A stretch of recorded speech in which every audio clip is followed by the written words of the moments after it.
আজকে আপনাদের সামনে একটা ছোট ভিডিও দেখিয়ে শুরু করলাম এবং আপনারা দেখতে পাচ্ছিলেন যে সুন্দরবন এলাকাতেও মানুষ নৌকার ওপর চেপে উই ওয়ান্ট জাস্টিস কিংবা জাস্টিস ফর আরজি কর এই নিয়ে স্লোগান তুলছিলেন। এটা আমি দেখানোর উদ্দেশ্য হলো যে পশ্চিমবঙ্গের হেন কোনো জায়গা নেই যেখানে জাস্টিস ফর আরজি কর ইস্যুতে সাধারণ মানুষ রাস্তায় নামেননি, এবং আপনারা খুব স্বাভাবিকভাবেই মেলাতে পারবেন এই জাস্টিস ফর আরজি কর ইস্যুতে মানুষজনের রাস্তায় নামা মানে এই প্রশাসনের বিরুদ্ধে রাস্তায় নামার কার্যত সামিল। সেই কারণেই রাজ্য প্রশাসন এই আন্দোলনগুলো যত ছড়িয়ে যেতে দেখবে তাদের ঘাবড়ে যাওয়াটা একেবারে দিন দিন উত্তরোত্তর বাড়তেই থাকবে। যাই হোক, আজকে প্রসঙ্গ এটা নয়, আপনাদের সামনে দেখাবো এই যে সর্বস্তরীয় যে আন্দোলনগুলো হচ্ছে, এই প্রত্যেকটা আন্দোলনে কি রাজ্যের মাননীয় মুখ্যমন্ত্রী মমতা বন্দ্যোপাধ্যায়কে নাড়িয়ে দিচ্ছে? তিনি কি সত্যি আশঙ্কিত যে তার গদি টলমল? এ নিয়ে দু রকমের তথ্য বা কথা শোনা যাচ্ছে, দুটোই আপনাদের সামনে কখনো কখনো বিশ্লেষণ করেছি। আপনাদের এটাও দেখিয়েছি, বিরোধী দলনেতা শুভেন্দু অধিকারী বলছেন যে মমতা বন্দ্যোপাধ্যায় এই সমস্ত আন্দোলনগুলো ঘরে বসে এনজয় করছেন।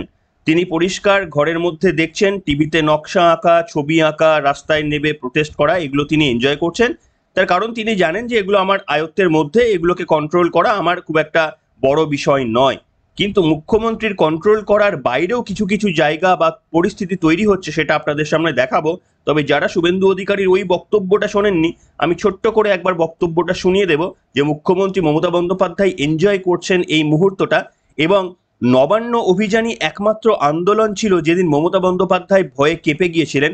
বিরোধী দলনেতা এই ধরনেরই আন্দোলন আরও একবার চাইছেন। এই বক্তব্যটা শোনাবো, তারপরে আসবো পরবর্তী আলোচনায়। যারা শোনেননি একবার শুনে নিন।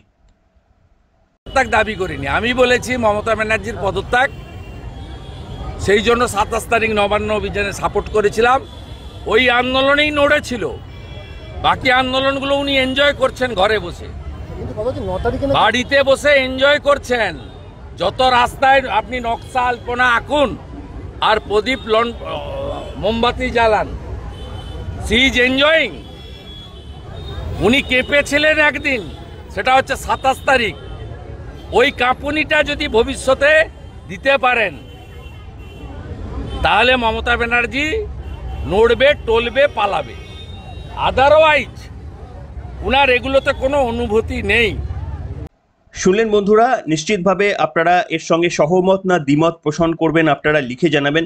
দেখুন, নির্বাচন এই মুহূর্তে অনেকটা দূরে রয়েছে, তাই মমতা বন্দ্যোপাধ্যায়কে অন্তত এই মুহূর্তে নির্বাচনের মাধ্যমে তার সরকারকে ফেলে দেওয়া কোনোভাবেই সম্ভব নয়। তাহলে কিভাবে মমতা বন্দ্যোপাধ্যায়ের সরকারের পতনকে নিশ্চিত করা যায়, এটাই বোধহয় পশ্চিমবঙ্গের মানুষের একটা বিরাট অংশের মানুষের এই মুহূর্তে চিন্তা। তার কারণ শুধু আরজি কর নয়, প্রত্যেক দিন এখনো পর্যন্ত সংবাদ মাধ্যম খুললে 3টে 4টে 5টা আপনারা ধর্ষণ কিংবা নারী নির্যাতনের ঘটনা প্রায় প্রত্যেক দিন নজরে আসবে। এবং আমাদের রাজ্যের মাননীয় মুখ্যমন্ত্রীকে একটা বক্তব্য বলতে শুনেছেন? কিংবা আমাদের রাজ্যের শিশু কল্যাণ মন্ত্রী শশী পাঁজাকে কি কখনো উদ্বিগ্ন হতে দেখেছেন? দেখবেন না।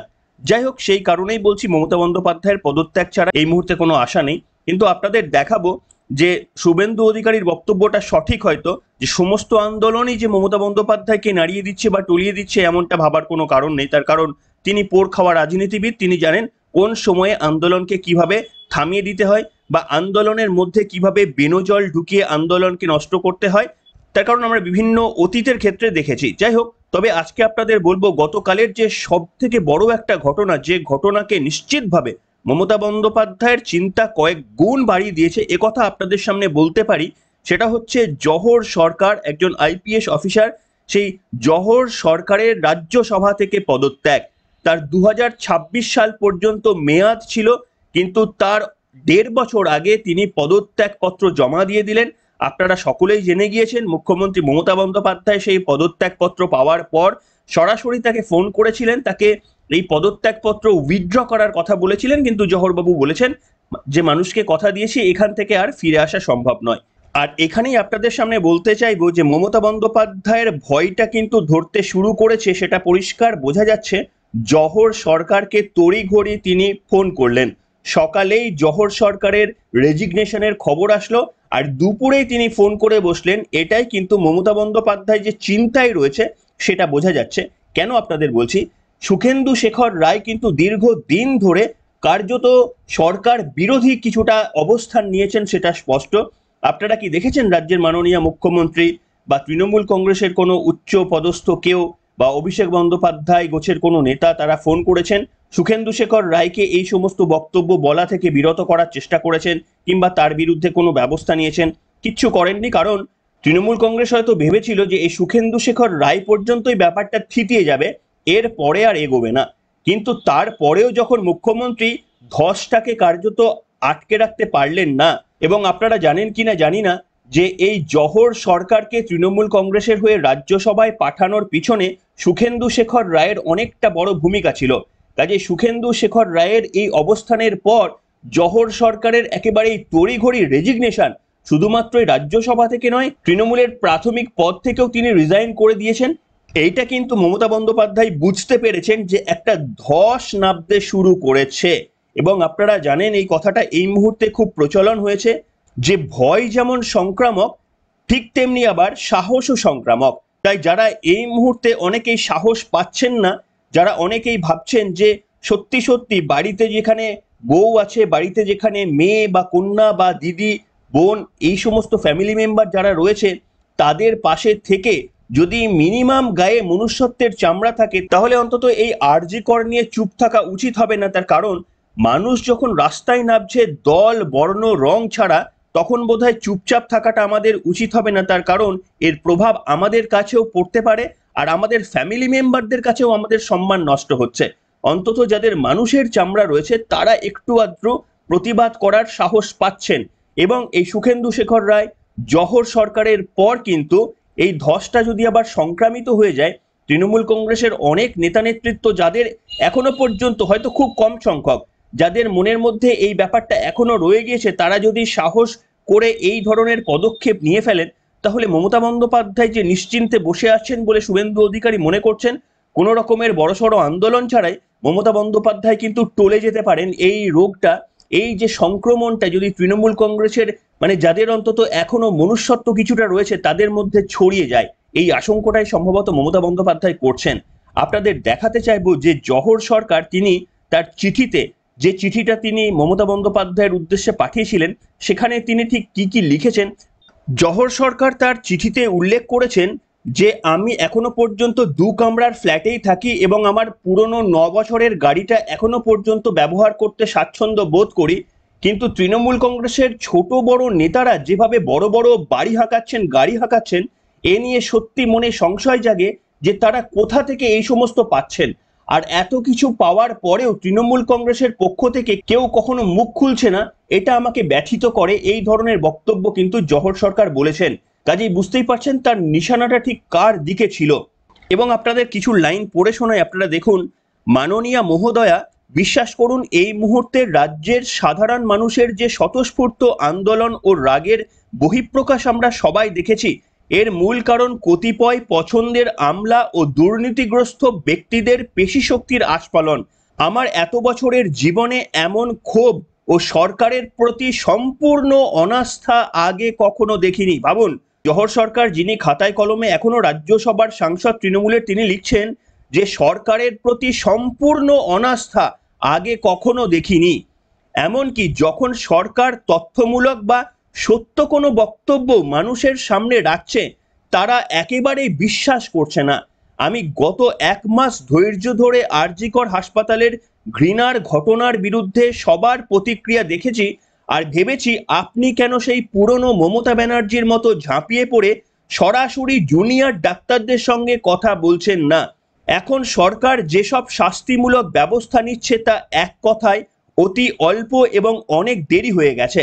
সবাই মনে করে রাজ্যে স্বাভাবিক অবস্থা অনেক আগেই ফিরে আসতে পারত যদি দুর্নীতিগ্রস্ত এই ডাক্তারদের চক্র ভেঙে দেওয়ার সময়োচিত সিদ্ধান্ত নেওয়া হতো এবং যে উচ্চপদস্থ আধিকারিকরা এই ন্যাক্কারজনক ঘটনার সঙ্গে জড়িত তাদের তৎক্ষণাৎ দৃষ্টান্তমূলক শাস্তি দেওয়া হতো। দেখুন, আপাত দৃষ্টিতে নিশ্চিতভাবে আপনাদের এই বক্তব্য ভালো লাগছে, কিন্তু বিশ্বাস করুন আমার বড্ড হাসি পাচ্ছে। তার কারণ তিনি একজন কোনো সাধারণ মানুষ নয়। তিনি আমলাদের বিরুদ্ধে যে প্রশ্নটা তুলছেন, তিনি নিজেও একজন আমলা ছিলেন। আর আশা করি তিনি ভালোভাবে জানেন যে আমলাদের স্পাইন কতটা শক্ত হয়, আমলারা কাদের দ্বারা নিয়ন্ত্রিত হয়, তিনি বোধহয় ভালো করেই জানেন।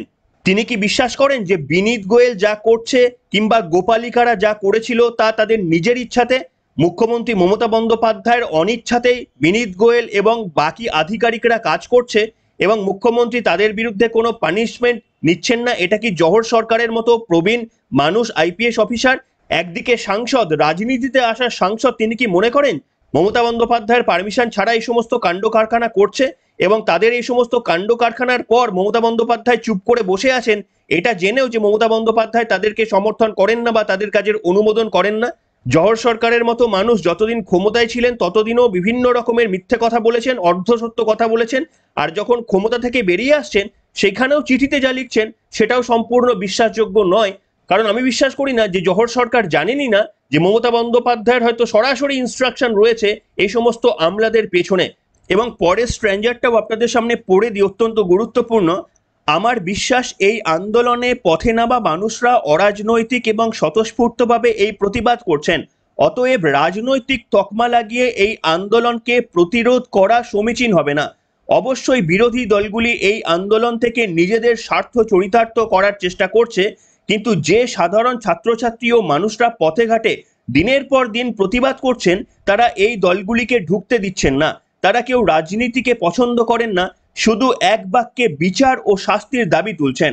আমরা যদি নিরপেক্ষভাবে এই আন্দোলন বিশ্লেষণ করি দেখব যে এই প্রতিবাদ শুধুমাত্র অভয়ার পক্ষে নয়, রাজ্য সরকার আর শাসক দলের বিরুদ্ধেও। আরো একবার খেয়াল করুন এই কথাটা, যে আমরা যদি এই আন্দোলনকে বিশ্লেষণ করি দেখব প্রতিবাদ শুধু অভয়ার পক্ষে নয়, রাজ্য সরকার আর শাসক দলের বিরুদ্ধেও। তাই অবিলম্বে পথ পরিবর্তন প্রয়োজন দরকার, নয়তো সাম্প্রদায়িক শক্তি এই রাজ্যে তাদের দখল নিয়ে নেবে। অর্থাৎ তিনি বলছেন যে বিজেপির কথা সম্ভবত উল্লেখ করতে চেয়েছেন, বিজেপি নাকি ক্ষমতায় চলে আসবে।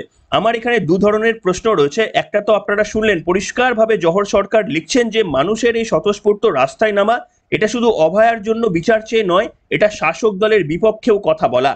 এবার আমার এখানে প্রশ্ন হচ্ছে, এই পর্যন্ত আমি সহমত হলাম, জহর সরকারের কাছে আমার একটা প্রশ্ন, যে তাহলে আপনি বলুন, আপনি যদি এতটাই বুঝে থাকেন, এই বুঝে থেকে তো আপনি সিস্টেমের মধ্যে থেকে পদত্যাগ না করেই তো আপনি এই পরিবর্তন আনার চেষ্টা করতে পারতেন।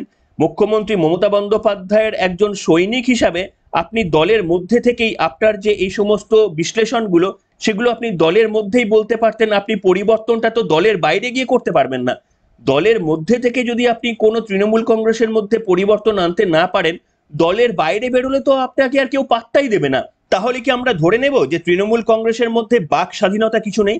তাহলে কি আমরা ধরে নেব যে তৃণমূল কংগ্রেসের একজনই পোস্ট আর বাকি সব ল্যাম্প পোস্ট? আপনি কি খুব ভালো করেই জানেন এই দলে থেকে মমতা বন্দ্যোপাধ্যায়কে সাজেশন দিয়ে কোনো লাভ হবে না। তার কারণ মমতা বন্দ্যোপাধ্যায় সেটাই করে যেটা তিনি পছন্দ করেন, তাই তাকে কোনো সৎ পরামর্শ দিয়ে কোনো লাভ হবে না। এটা বুঝতে পেরে কি আপনি পদত্যাগ করলেন? তা যদি না হবে তাহলে আপনি তৃণমূলকে এই দুর্দশার মধ্যে ফেলে আসলেন কেন? আপনি যদি সত্যি তৃণমূলকে ভালোবেসে থাকতেন তাহলে তো আপনি পরিবর্তন করার চেষ্টা করতেন তৃণমূলের মধ্যে থেকেই। কিন্তু তাহলে কি আপনি বুঝতে পেরেছেন যে মমতা বন্দ্যোপাধ্যায়কে দিয়ে কোনো সৎ কাজ করানো সম্ভব নয়? সেই কারণে কি আপনি বেরিয়ে আসছেন?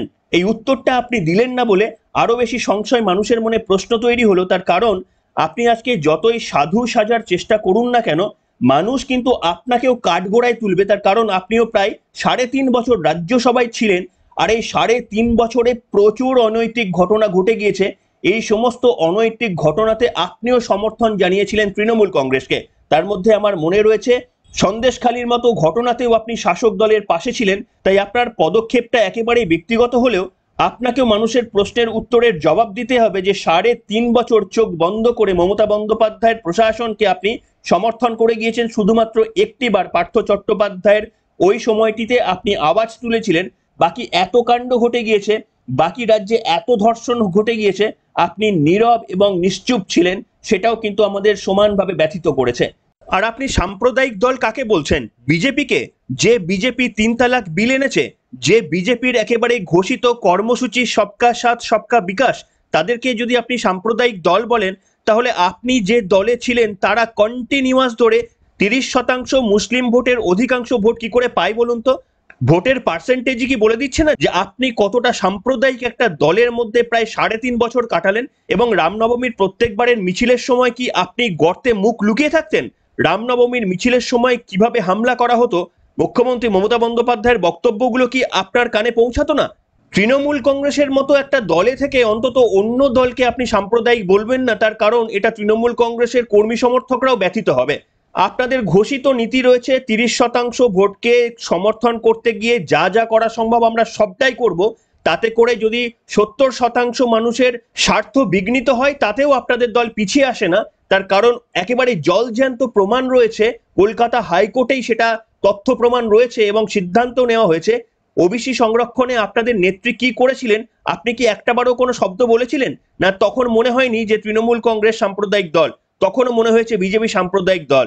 এই মুখোশধারী জহর সরকার আপনি পদত্যাগ করেছেন, এটা আপনার ব্যক্তিগত সিদ্ধান্ত, কিন্তু আপনার এই পদত্যাগের ফলে যে আমরা বিশাল উল্লাসিত আর আপনি দারুণ কিছু কাজ করে গিয়েছেন, আপনাকে পশ্চিমবঙ্গের মানুষ মনে রাখবে এমনটা ভাবার কোনো কারণ আছে বলে অন্তত ব্যক্তিগতভাবে নিশ্চিতভাবে মনে করি না। তবে আপনি শ্রদ্ধেয় মানুষ, আপনি আইপিএস অফিসার, সেই জন্য নিশ্চিতভাবে আপনার উপর রেসপেক্ট রয়েছে, কিন্তু রাজনীতিতে আপনার যা অবদান একেবারেই ধিকৃত ছাড়া আর কোনো ভাষাই যথেষ্ট নয়।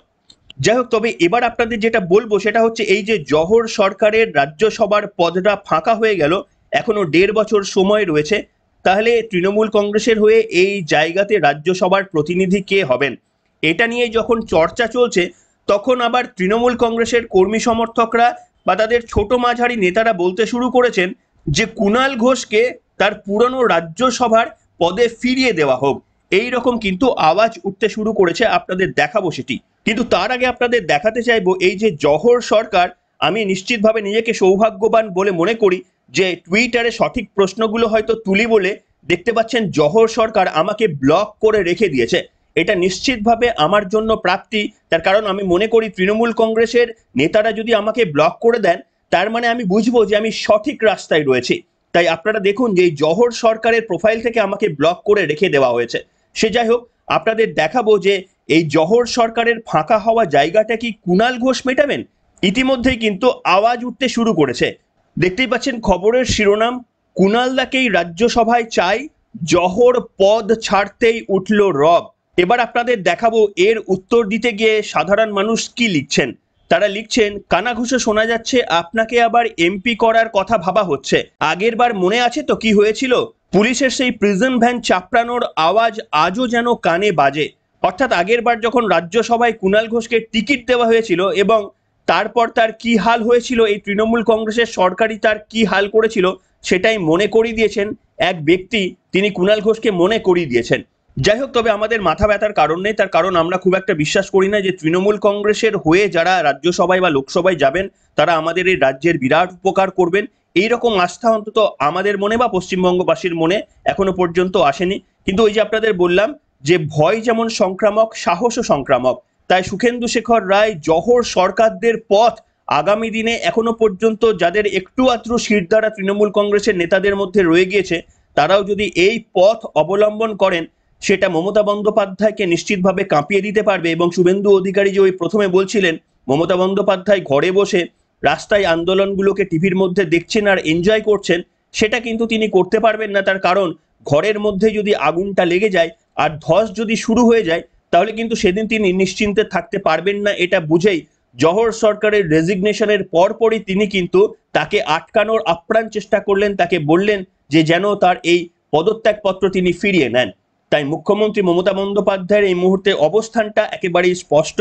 আমার মনে হয় আগামী দিনে যাদের এখনো পর্যন্ত তৃণমূল কংগ্রেসের একটুও শিরদাঁড়ার কোনো হাড় কুচো বেঁচে রয়েছে, তারা এই ধরনের যদি প্রতিবাদ দেখাতে পারেন, নিশ্চিতভাবে সমাজের উপকারের জন্য তাদের এই অবদানটা ইতিহাস মনে রাখবে, মানুষ মনে রাখবে। আপনাদের কি মতামত লিখে জানাবেন আজকের পর্বে। এখনকার মতো আপাতত এখানে শেষ করলাম।